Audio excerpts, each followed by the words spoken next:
За ингээд сүнстэй ордон киноныхаа part 2-д орцгоё. Энэ анги маань Юри Юнгапийн сүнсийг олохын тулд ордон дотор зан үйл үйлдэн залбирснаар эхэлдэг.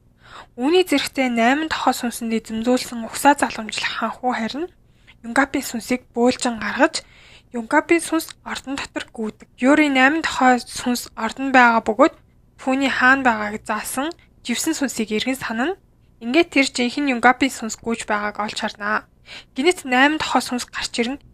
Юнгапийн сүнсийг бариад авдаг. Сүнс Юриг олж харсан ч түүн рүү очихоос өмнө Ганчори түүнийг зогсоон чиний залбирал Юнгапийн сүнсийг түр зур гарч ирэхэд нь тусалсан ч 8 тохоо сүнс хитрхи хүчтэй тул түүнээс хол бай гэж тэр хэлдэг. Хатан ихийн ордонд сохор бөө 8 тохоо сүнс угсаа заламжлах ханхуг алах хүртэл явахгүйгээр бат биенд нь суусан гэдгийг хэлдэг. Хатан ээж зовсон мэт харагдаж байгаа ч үнэндээ өөрийнхөө хүүг хаан болгохын тулд ийм үйл хийлүүлсэн тодорхой. Сохор бөөгийн хувьд шөнө 8 тохоо сүнсийг юу өдөөсөн бол гэж бас л гайхдаг.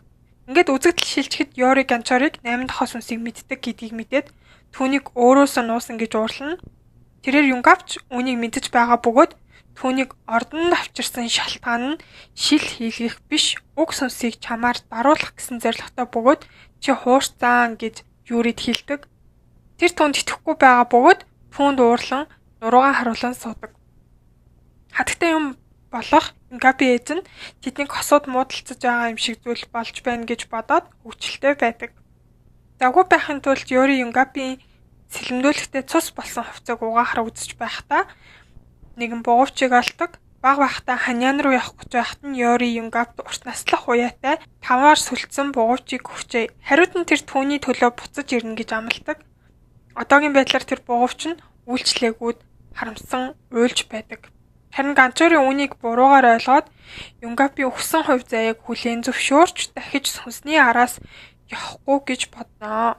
Тэгээд мөн ийм сүнс байдаг гэдгийг мэдүүлэхгүй байх гэсэн юмсан гэдэл манай Юриг хайрластай. Өглөө нь Ганчори ноорчлоо унтаж сэрээд түүнийг алуу болсныг олж мэдээд Юнгапийн ээжэд ирээд Юри хайцсан өглөө сэрэхгүй яасан Юри гээл байдаг за. Тэгсэн чинь ээж нь болохоор ээж чинь нүдэнд чинь харагдахгүй байна уу гэд халбаар хийтэд толгойг нь тоншноо. Шалны халаалт хит халааснаас болоод би унтчихлаа гэд жоохон хүчийг эрхлээд тэгснээ хүчээ гарах гэж үзээд за яг амттай бол хийсэн юм чинь өршөөй гэд хоолоо бариад алуу болно мануу. Тэр хоёр хэрэлдэж байгаа нь Юнгапийн ээжийг баяртай болгоно. Хааны ордонд Ким нүдний шилний бариулыг засахын тулд хааны нүдний шилийг Юрид өгдөг. Сүнстэй чулууг хараад Юрид нэгийг санаа төрдөг. Тэрээр зарим мэдээллийн хариуд живсэн сүнсэн төгшөөгөө авахтан туслахыг очиж санал болгодог. Тэрээр ханхүү Ёнийн найзуудтайгаа тоглож байгаа талбайд ирнэ. Тэрээр Юриг тоглоомыг нь завхруулсныхын төлөө дооглож байхдаа хэрцгий нэгэн гэдг нь мэдэгдэнэ. Түүнийг анхаараагүй байхад тэр ваартай хосонд үсхийн живсэн сүнсийг дууддаг. Сүнс Ёнд харагдаж түүнийг ваар руу хөтлөн сонирхол хартал толгооноос нь барьж аваад багалзуурддаг. Түүнийг хүчрхийлдэг тул тэр амиа хорлсон тухай дурсамж гарна. Түүнийг хангалттай тарчлаасны эцэст Юри савыг гівдэж Ёнгийн суллагдана. Юрид харин гинэт нэг зөвнөл орж ирэх бөгөөд Ёнгийн гих энэ залуу хонтойч хүсэн байгаагаар хартаг. Тэрээр живсэн сүнстэй ходог дээр очиод уулзна. За энэ хоёр маань бол одоо бүр хууч хөөрөө дундаа ер нь бол баг халуун савтай цай явахаар болчиход байна. Юри түнд муу үлийн үрээ өсгөж үүрд энэ чигээр хорон санаат сүнс болж үлдэхгүй тул Ёнгийн араас дахиж авахгүй байхыг гуйдаг. Хариуд нь сүнс түнд усаа залхамжлагч хунтайжийн хувцас угаалга хаана хийгдэж байгааг хэлнэ. Энэ хооронд Ганчори Юриг хайж хааны цэхийн халахаас асуудал тэр хаана байгааг нь мэдэхгүй ер нь л алуу олчоод идэх хүүхдээ нэлээ. Би яг хуу таарах юм бол сайн зэмлээд өгнө гэсэн чинь манай Ганчори чисээ зэмлэн гэсэн үү? Тэр хүүхдэд хуруугаач хүрэгдэм бол 9 үеэр чинь хар хазнаар үзүүлэхгүй яс ийсэнгээл хамаг муу бүхийг урсганоо. Ингээд ордны барилга дээр гараад Юригөө хайна. Тэгээ юм л бол энэ ордны барилга хан дээгүр ер нь бол ингээд гүйдэг болж шít. Хүзүүнд нь ер нь бол ханх хоёр хэрэгтэй болоо гэд бүр амар дураараа юмэрэд байж идэг. Тэгж жагаад Юриг олж хардаг. Тэгээ Юри дээр очисон чинь Юнгапийн хөл бэртэлтэй байхад хан дагааж гүгээд биеийг нь ядраасан гээл манай Ганчорыг загнадаг. Тэгээд бухимдаад шагаагийн шалгахад ичнэ. Тэр түүнийг гэрт нь хүргэж өгөхийг оролцсон боловч тэр Кимийг дуудаж түүнийг хаан руу явуулцдаг. Хаан Гваксатад Юнгап руу халтсан гэж сэжиглэж буйгаа шууд хэлцдэг. Ганчари харин хааны ордонд орох замдаа ингээд янз бүрийн идэх юм амттай зууш мууш идээд ингээд сатараг дэжидэгсэн.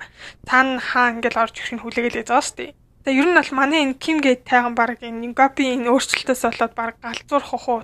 Арайч үнийг юм хааны ордон руу амбар зүшгэлэл оруулна л та. Тэгэнгүүтлээ хаан асуусан чинь манай уун тухайн үед сэлэмдүүлж байхдаа юу болсноос анхгүй байна гэд хаан тудлаалцдаг.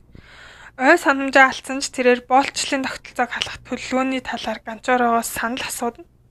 Ганчоро энэний инээдтэй санагдаж муу зүйл хийх нь ер нь угаасаа л хүний мөн чанар штэ. Мянган жилийн өмнө чи юм байсан. Одоо ч гэсэн яг хിവэрээ таны энэ бол ингээ болчлоос ингээ хална гэдэг бол зүгээр л төөрөгдөл гээл гар авчдаг.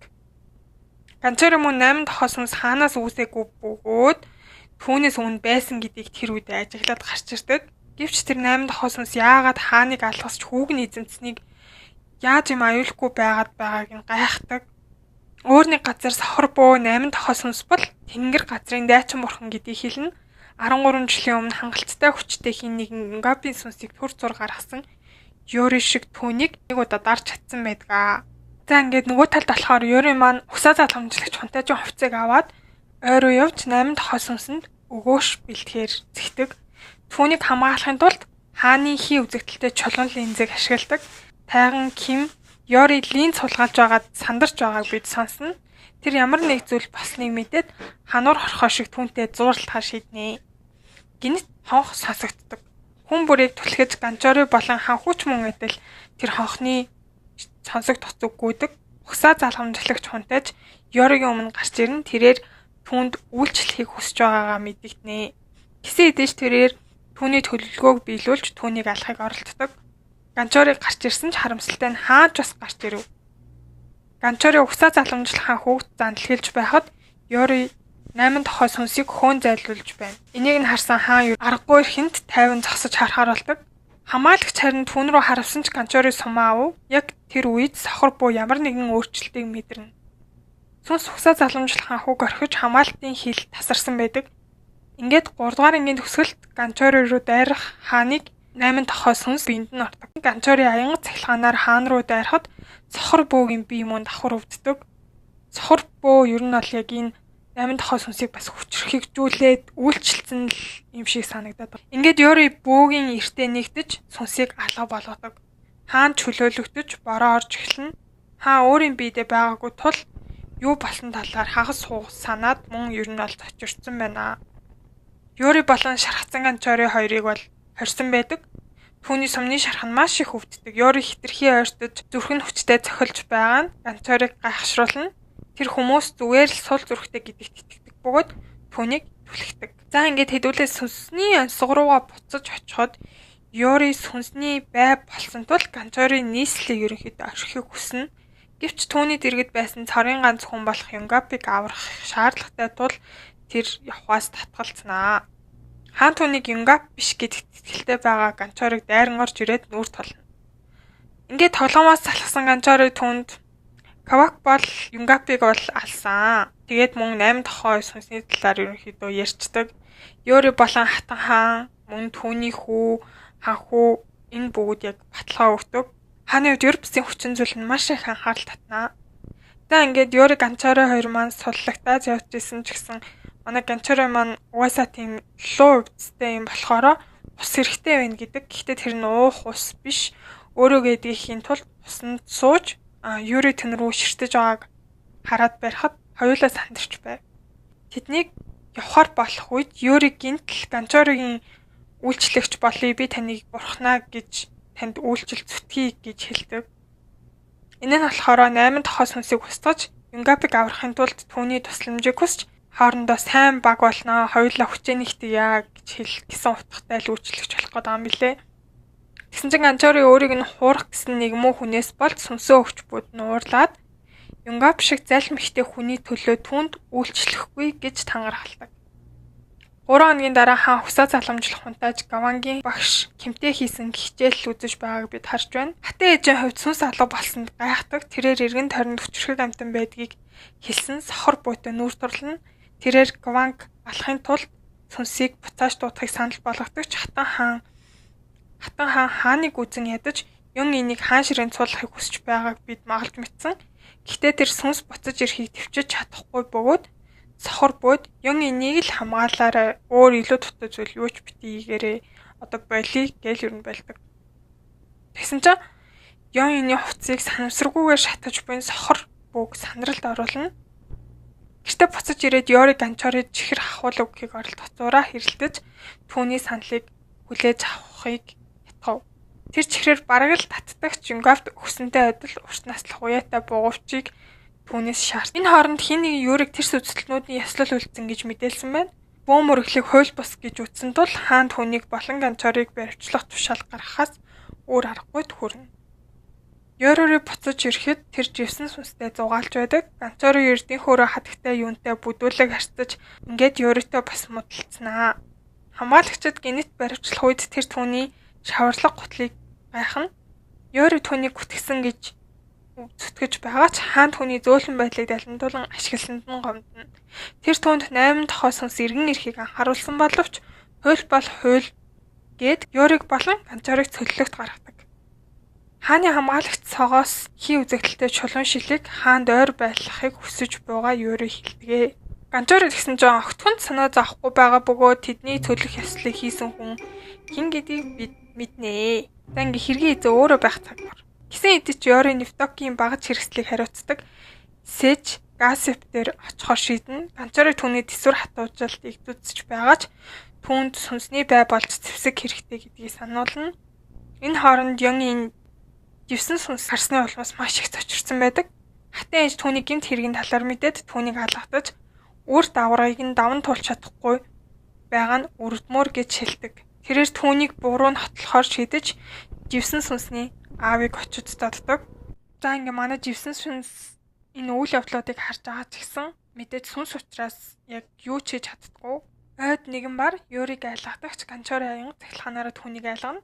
Тэднийг гадаа хонох үед тэрээр өлсгөд түүнд чихэр өгдөг. Ёриг ганцаараа байхад тосгонд хөвчлэн өдрийн цагаар аянга буудаг байсныг тэр санана. Түүний дэргэд нуугдж буй аюулыг хэрхэн айлгадаг байсан талаараа манай Ганчороо санаандгүй хэлцдэг. Тэгээл яг гой байжсэн чинь манай Ганчорыг нэг 5 ширхэг чихрийнхаа нэгийн дөнгөж идэл бусдын дараа идэх гээд өөртөө хадгалаад ээжсэн чинь нөгөө чихрээ хулгаад алдчихна уу. Чихэр хулгаасаа үний араас хөөж аваад чихрээ олж автал нэгэн лам түүнийг зохиод авна. Ингээс сэрсэн чинь тэр лам бол зүгээр л өвгөн багшаа хамгаалж байсан Гасоп лам байж хардаг. Гасоп бол Ёригийн зөвлөгч бөгөөд Невток гээд эмээгийнх нь багц хэрэгслийг уулын оргил болсон гэдгийг хэлнэ. За ингээд 4-р ангийн төгсгөл согтуу Ёнгийн ордны хаан ихтэй шууган дэгдээн. Усан живсэн сүнс түүн рүү ширсэн ч тэр түүн рүү дайрвал гэр бүлийнх нь гэрийнхэн шатаан гэж сүрдүүлнэ. Энэ үед сохор буу яслал өвөлдөж 8 тохоо сүнс гарч ирдэг. 8 тохоо сүнс Ёнгийн энийг багалзуурдаж байхад манай живсэн сүнс нуугдан түүнийг харж байна. За үйл явдлал ер нь л нэг ангинч уйдхааргүй ер нь л гоё болж өрнжин дөө ер нь. За дараагийн ангиудыг би 77 хоногт орох тутамд нь та бүхэндээ тайлбар хийгээ явах болно. За миний тайлбар таалагдах юм бол дардгаа дараарай. Баяртай.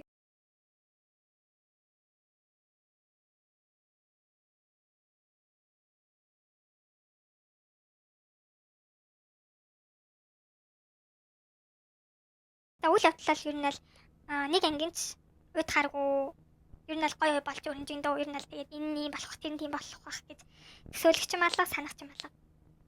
Ер нь л ерөөс ойрт үзээгүй амар гоё сүнстэй дараа нь болж тааслаа шүү. За дараагийн ангиудыг би 77 хоногт орох тутамд нь та бүхэндээ тайлбар хийгээ явах болно. За миний тайлбар таалагдах юм бол дардгаа дараарай. Баяртай.